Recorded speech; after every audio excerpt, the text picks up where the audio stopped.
Coffee के साथ आपसे एक बात कहना चाहती हूँ। सच्ची बात है, कड़वी भी लगेगी। हिम्मत है तो सुन लीजिए, अदरवाइज माफ कीजिए और स्क्रॉल कर दीजिए। पाकिस्तानी मसीही कम्युनिटी की एक बड़ी तादाद इस महंगाई के दौर में भी अपना पैसा फजूल खर्ची में, अजीब किस्म की सैरो तफरी में, शादी ब्याह में सादगी इख्तियार करने की बजाय उसको हर तरह से शहनशाही तरीके से मनाने में बिजी है। इस महंगाई के दौर में वो फजूल खर्ची करते हैं, लड़ाई झगड़ों में पैसे वेस्ट कर रहे हैं, अदालतों के चक्कर काट रहे हैं। यकीन माने दुख होता है।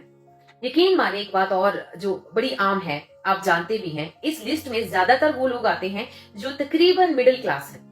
मिडिल क्लास से भी मैं कहूंगी लोअर मिडिल क्लास में आते हैं। वो लोग ज्यादा अपने आप को इन चीजों में इन्वॉल्व रखते हैं, ड्रेसिंग पर ज्यादा खर्च करते हैं, होटलिंग पर खर्च करते हैं, बच्चों की सैरो तफरी में एक्स्ट्रा फजूल खर्च करते हैं। बातों में से पॉजिटिव पॉइंट पिक करते जाएं, जहां ज्यादा बुरा लगे माफ करते जाएं, लेकिन ये बात सच है। रियली मुझे बड़ा दुख होता है जब मैं अपनी मसीही कम्युनिटी के लोअर मिडिल क्लास लोगों को भी देखती हूँ कि वो छोटी छोटी सालगिरह के बच्चों की बर्थडे के फंक्शंस बड़े बड़े होटल्स में मैनेज करते हैं। Oh my God, it's really disappointing.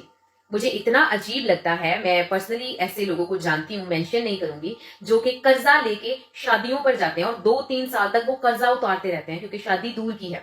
For example, Punjab से अगर कराची जाना है तो कर्जा लेकर शादियों पर चले जाते हैं। माफी मांगना बहुत जरूरी है क्योंकि सारी बातें सबको अच्छी नहीं लगती।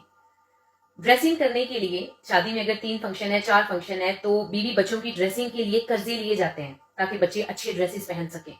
ठीक है, मैं ये नहीं कहती कि आप इन चीजों का ख्याल ना रखें, लेकिन जहां पर हम वाइजली नहीं चलते वहां पर हम डाउन हो जाते हैं। हम ऑलरेडी एक मिडिल क्लास या शायद लोअर मिडिल क्लास से ताल्लुक रखते हैं तो हम नीचे गिर जाते हैं। हमारे लिए वक्त की कदर ही नहीं है। हम एक शादी के 4 दिन अटेंड करने के लिए 2 साल का कर्जा उतारते रहते हैं, लेकिन सादगी इख्तियार नहीं करते, जबकि कलामी मुकद्दस हमें सादा रहने के लिए और सादगी इख्तियार करने के लिए कहता है।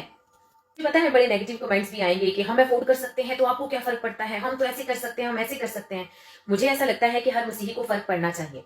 आपके सामने लोग भूखे मर रहे हैं, सुसाइड्स कर रहे हैं, आपका साथ वाला, आपका पड़ोसी शायद खाना खाकर सोया भी है कि नहीं। हजारों बेटे बेटियां ऐसे हैं जो शायद पैसा ना होने की वजह से शादी नहीं कर पा रहे हैं। ओके फाइन, तो हम उनके रिस्पॉन्सिबल तो नहीं है, आप हैं। आपने जब यहां से खुदा की अदालत में जाना है तो वहां पर यीशु मसीह आपसे क्वेश्चन करेंगे, जब मैं भूखा था, नंगा था, प्यासा था तो तुमने मेरी मदद ना की। तब हम जैसे ही लोग कहेंगे, हमने कब तुझे भूखा, नंगा या प्यासा देखा और तेरी मदद ना की। तो तब यीशु मसीह क्या कहेंगे, जब तुमने इन जैसे लोगों की, जो कि इस कंडीशन में थे, मदद ना की तो तुमने मेरी मदद ना की। लेकिन नहीं, हमारे लिए तो बेस्ट क्या है। अभी कुछ अर्सा पहले, फिर से माफ कीजिएगा, मैंने एक पर्सन है, उन्हें देखा जो कि काफी वाइज है, रिस्पेक्टेड पर्सन है। उन्होंने अपनी बेटी की मैट्रिक में उसके अच्छे मार्क्स आ गए और होटल के अंदर एक बड़ी सेलिब्रेशन रखी। वाह, ये हुई ना बात, थैंक्स गिविंग है, थैंक्स गॉड। लेकिन पता नहीं क्यों, शायद मैं ही हूं जिसको लग रहा है कि ये फजूल खर्चियां हैं। फजूल खर्ची इसलिए लग रही है कि हमारी कौम तो ऑलरेडी खुशहाल नहीं है, वो कितने क्राइसिस में है। क्यों ना उन पैसों को ऐसी जगह पर यूटिलाइज किया जाए जहां पर वो ग्रो कर सके, दूसरों की जिंदगियां बाबरकत हो सके।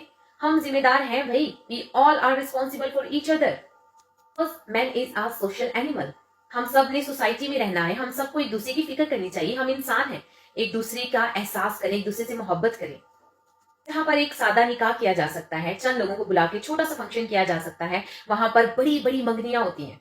मतलब मंगनी इस टाइप की होती है कि पूरी शादी ही समझ लें, लाइक पूरा हॉल मैनेज किया जाता है, फिर वहां पर मूवीज बन रही हैं, ढेर सारे सॉन्ग्स, डांस एंड ऑल। उतने खर्चे में शायद एक शादी भी हो सकती है, लेकिन नहीं, अभी तो सिर्फ एंगेजमेंट, और फिर साल बाद पता चलता है एंगेजमेंट टूट गई है। सॉरी टू से, लेकिन ये सच्ची बातें हैं। मैंने कहा था बड़ी कड़वी लगेंगी, लेकिन ये रियलिटी है हमारे माशरे की और हम इसको एक्सेप्ट ही नहीं कर पा रहे हैं। हाँ, ये सच है।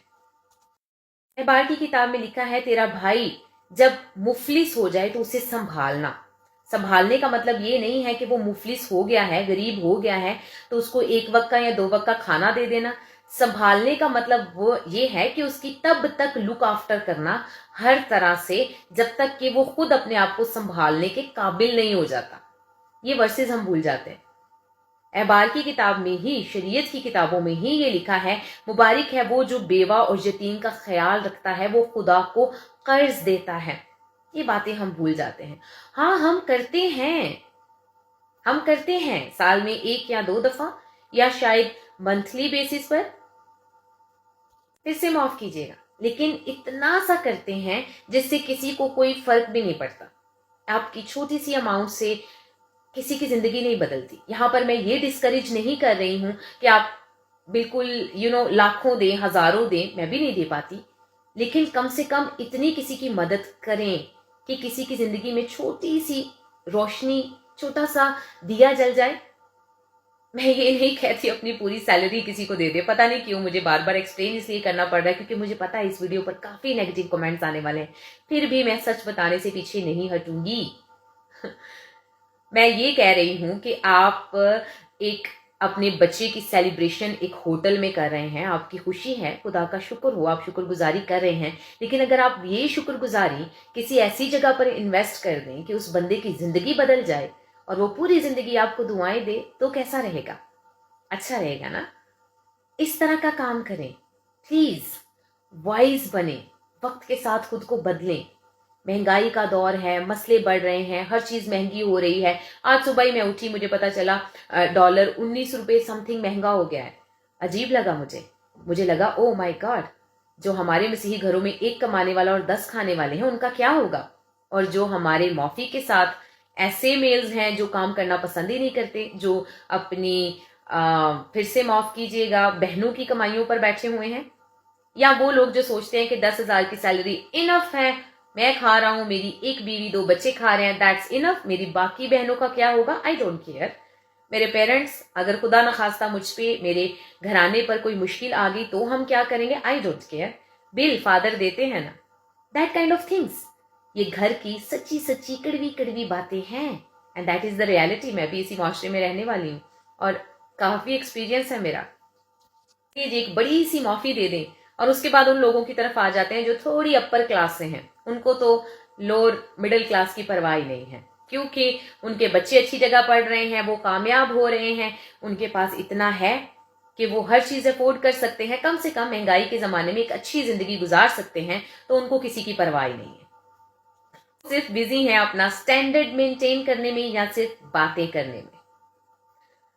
माफ कीजिएगा अगर आपका एटीट्यूड ये पूरी वीडियो में से किसी भी तरह का है तो खुदा आपसे खुश नहीं है।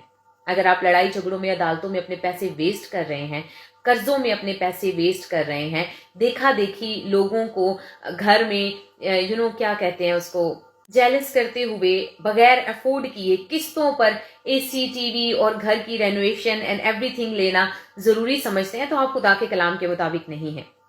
अगर आप अपनी बच्चों पे या अपने ऊपर फजूल खर्ची वाला इन्वेस्ट कर रहे हैं, फजूल खर्ची वाला इन्वेस्ट मेरी नज़र में यही है जब आप बड़ी बड़ी पार्टीज करना पसंद करते हैं, क्योंकि मेरे बच्चे के अच्छे मार्क्स आ गए हैं, बड़ी बड़ी पार्टीज इसलिए कर रहे हैं क्योंकि मेरे बच्चे की बर्थडे है, माफ कीजिएगा, और आपके सामने कोई सफर कर रहा है, तो आप खुदा की मर्जी के मुताबिक नहीं है। हाँ, बड़ा खुशहाल मुल्क है, आपके इर्द गिर्द हर तरफ खुशहाली है, हर कोई अपना रिस्पॉन्सिबल है, अफोर्ड कर रहा है, जितनी मर्जी सेलिब्रेशन करें, सेलिब्रेशन करने में कोई बुराई नहीं है। जब आपके सामने लोग सफर कर रहे हैं और आप बड़ी बड़ी आलीशान जिंदगी गुजारने की ख्वाहिश कर रहे हैं और कर भी रहे हैं, कर्जे उठा उठा के शादियों पे जा रहे हैं, कर्जे उठा उठा के ड्रेसिंग्स कर रहे हैं, फंक्शंस कर रहे हैं, ईदें मना रहे हैं कर्जे उठा उठा के, तो प्लीज आप खुदा की मर्जी के मुताबिक नहीं है। बड़े अमीर हैं, गरीबों की परवाह नहीं करते, आप खुदा की मर्जी के मुताबिक नहीं है। फॉरेन कंट्रीज में बैठे हुए हैं और अपने ही बहन भाइयों की मदद नहीं करते कि उनको भी अपने साथ ले जाएं, किसी तरीके से उनको बेहतर जिंदगी दे सकें, आप खुदा की मर्जी के मुताबिक नहीं है। लोन लेकर, किस्तों पर चीजें लेकर बेवकूफ बन रहे हैं, आप खुदा की मर्जी के मुताबिक नहीं है, क्योंकि मिसाल की किताब में लिखा है कर्ज ना लें और ना ही कर्ज ख्वाह की जिम्मेदारी लें। का कलाम पढ़ें, आपकी जिंदगी बदलेगी, क्योंकि ईमान बगैर अमाल के बेकार है। बेहतर इंसान बने, अक्लमंद बने, बी